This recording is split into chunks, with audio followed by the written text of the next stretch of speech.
అందరూ ఒకటి గుర్తుపెట్టుకోండి, చాలా జాగ్రత్తగా ఉండండి.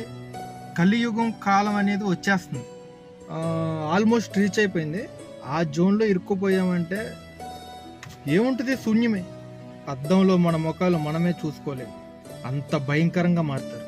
దేని గురించి అనుకుంటున్నారా? చెప్తా. ప్రేమలు తగ్గిపోతున్నాయి, బంధాలు విడిపోతున్నాయి, స్వార్థాలు పెరిగిపోతున్నాయి, అభిమానానికైతే అసలు అడ్రస్సే లేదు. ఇక చుట్టాలంటారా, అసలు వాళ్ళ పేరు ఎత్తడం కూడా వేస్ట్ నాకు తెలిసి.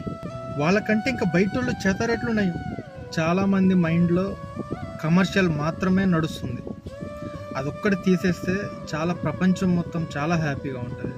ఒకప్పుడు ఫెస్టివల్ వచ్చిందంటే ఊరు మొత్తం సంతోషంగా ఉండేది. ఆ రోజుల్లో పక్కిళ్ళు ఆకలితో ఉందంటే ఒక 10 ఇండ్లు తోడయ్యాయి, ఆకలిని మటుమాయం చేసేది. అలాంటిది ఈ రోజు ఎవ్వరి స్వార్థం వాళ్ళు చూసుకుంటున్నారంటే అసహ్యం వేస్తుంది, భయం వేస్తుంది.